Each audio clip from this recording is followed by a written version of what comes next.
जादुई पुस्तक। एक समय की बात है, एक छोटे से गांव में आर्यन नाम का एक लड़का रहता था। आर्यन बहुत ही चंचल और जिज्ञासु था। वह हर समय नई नई चीजों के बारे में जानने के लिए उत्सुक रहता था। उसकी नानी उसे हमेशा अद्भुत कहानियां सुनाया करती थीं, जिनमें जादू, परियां और बहादुर योद्धा होते थे। एक दिन आर्यन को अपनी नानी के पुराने संदूक में एक अद्भुत पुस्तक मिली। यह पुस्तक किसी साधारण पुस्तक से अलग थी। उसके पन्ने सुनहरे थे और उन पर अजीबोगरीब निशान बने हुए थे। आर्यन ने उस पुस्तक को पढ़ना शुरू किया और यह उसकी सबसे अद्भुत यात्रा की शुरुआत थी। आर्यन ने जब उस पुस्तक का पहला पन्ना पलटा तो उसमें एक रहस्यमयी मंत्र लिखा था। उसे पढ़ते ही एक चमकीली रोशनी फैल गई और आर्यन खुद को एक अजनबी जगह पर खड़ा पाया। यह जगह किसी सपनों की दुनिया जैसी लग रही थी। चारों ओर हरे भरे पेड़, रंग बिरंगे फूल और उड़ती हुई परियां थीं। आर्यन समझ नहीं पा रहा था कि वह कहां आ गया है। तभी एक छोटी सी परी उसके पास आई और बोली, स्वागत है आर्यन, तुम समय की इस अद्भुत यात्रा पर आए हो। मैं तुम्हारी मार्गदर्शक हूं। मेरा नाम तारा है। आर्यन को एक चमकीली गाड़ी में बैठने को कहा। वह गाड़ी हवा में उड़ने लगी और उन्हें भविष्य की दुनिया में ले गई। वहां आर्यन ने देखा कि लोग अद्भुत यंत्रों का उपयोग कर रहे थे। घर अपने आप सफाई कर रहे थे, बच्चे उड़ने वाले स्कूटर पर स्कूल जा रहे थे और रोबोट सभी काम कर रहे थे। आर्यन को यह सब बहुत अजीब और रोमांचक लगा। तारा ने उसे बताया कि कैसे तकनीक ने जीवन को बदल दिया है, लेकिन इसके साथ ही कुछ परेशानियां भी आई हैं। लोग आपस में कम मिलते हैं और हर कोई अपनी ही दुनिया में खोया रहता है। आर्यन ने तारा से पूछा कि क्या वे अतीत में भी जा सकते हैं। तारा मुस्कुराई और उसने गाड़ी को अतीत की ओर मोड़ दिया। वे एक प्राचीन शहर में पहुंचे जहां राजा, महाराजा और रानियां रहती थीं। आर्यन ने देखा कि लोग बिना किसी तकनीक के भी कितने खुश थे। वे खेती करते, शिकार करते और उत्सव मनाते थे।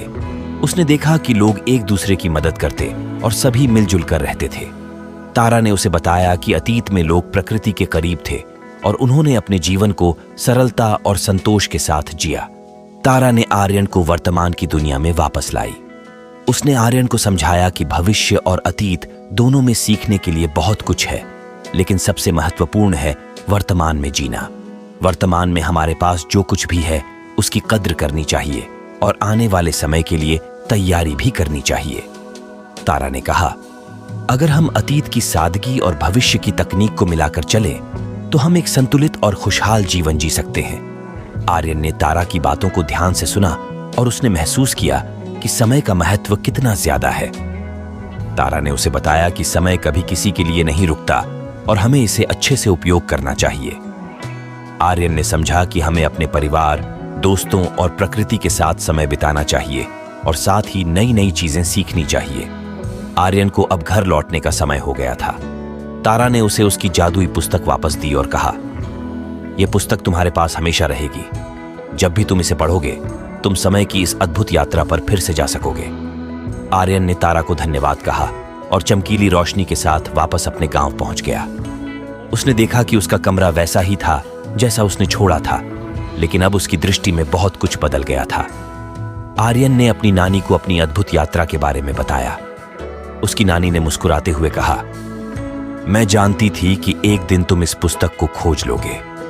यह पुस्तक हमारे पूर्वजों ने बनाई थी ताकि हम समय का महत्व समझ सकें और अपने जीवन को बेहतर बना सकें। आर्यन ने समझा कि जीवन में हर पल कीमती है और हमें इसे अच्छे से जीना चाहिए। उसने अपने दोस्तों और परिवार के साथ अधिक समय बिताने का निश्चय किया और नई नई चीजें सीखने की कोशिश की। आर्यन की अद्भुत यात्रा की कहानी पूरे गांव में फैल गई। सभी लोग उसकी बातें सुनकर प्रेरित हुए और उन्होंने भी अपने जीवन में समय का महत्व समझा। अगर आपको यह कहानी पसंद आई हो तो कृपया लाइक, शेयर और सब्सक्राइब करना न भूलें। और हां, अपने विचार हमें कमेंट सेक्शन में जरूर बताएं। धन्यवाद।